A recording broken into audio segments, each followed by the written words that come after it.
Je ne viens pas vers vous aujourd'hui pour parler de critique des religions.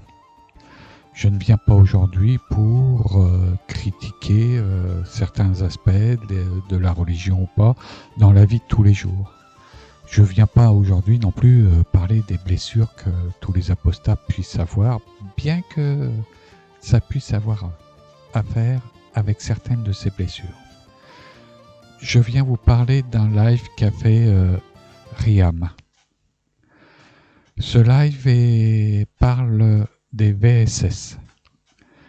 Et pour vous dire un petit peu ce que c'est, ce sont les agressions sexuelles et ce qui est au-dessus des agressions sexuelles. Et tout ce qui va avec. Son live m'a laissé sans voix. Je vais vous mettre un extrait de son live afin que elle vous explique ce que c'est que les VSL. Et je vous recommande d'aller voir entièrement son live. À tout de suite. Non mais laisse tomber. Donc ça c'est une première chose. La deuxième chose, je voulais donc j'ai fait un appel à témoignage au sujet des VSS. Donc là on va essayer d'être un peu plus sérieux. Et les VSS c'est quoi en général? Parce que j'entends des gens parler ou tu pensais que c'est uniquement le viol. Non, ce n'est pas que ça, même si c'est dedans. C'est tout ce qui est harcèlement, agression sexuelle, viol, des propos sexistes, les pressions, l'humiliation, les gestes déplacés, contrôler les corps, le chantage, l'intimidation, le chantage, qu'il soit affectif, qu'il soit physique. C'est un tout, c'est tout ça, tout ce qui est là-dedans. Et c'est pas tout ça, c'est pas des dérapages ou des accidents ou des malentendus. Non, ce ne sont pas non plus des affaires privées, non plus. Ce sont des violences au sens politique du terme. Ce sont et physiques et psychologiques et tout ce que vous voulez. Ce sont des violences.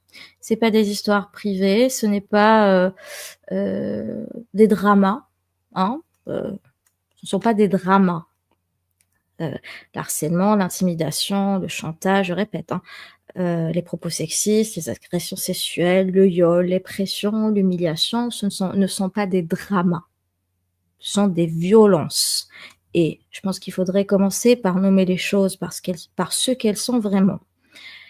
Et dans les milieux militants, donc notamment que ce soit dans la sphère apostate ou autres milieux militants, il faut en parler. Il faut en parler parce qu'on n'est pas en dehors de la société que nous combattons en quelque sorte. On est toujours dedans. Et que ce soit en ligne ou en réel. C'est-à-dire en IRL ou sur les réseaux.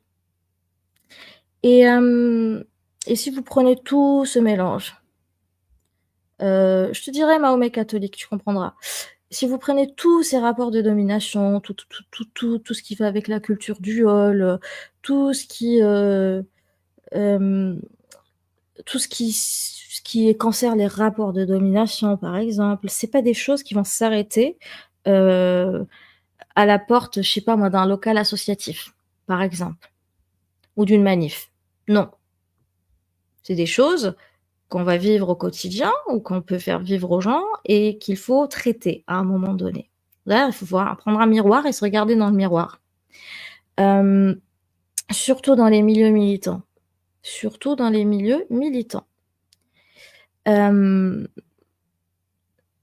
dans les milieux militants, il y a beaucoup de dégâts. Je vous apprends rien, hein, ça vous pouvez aller vérifier par vous-même. Et c'est souvent invisibilisé au nom d'autres choses. Donc, pourquoi? Parce que soit les agresseurs, c'est des camarades ou des potes, ou etc. Soit parce que il y a plus important. Hein, vous connaissez la lutte ou la cause ou j'en sais rien. Et soit parce qu'on a peur de diviser. Diviser quoi? Le collectif, une image. hein, un monde qui s'écroule.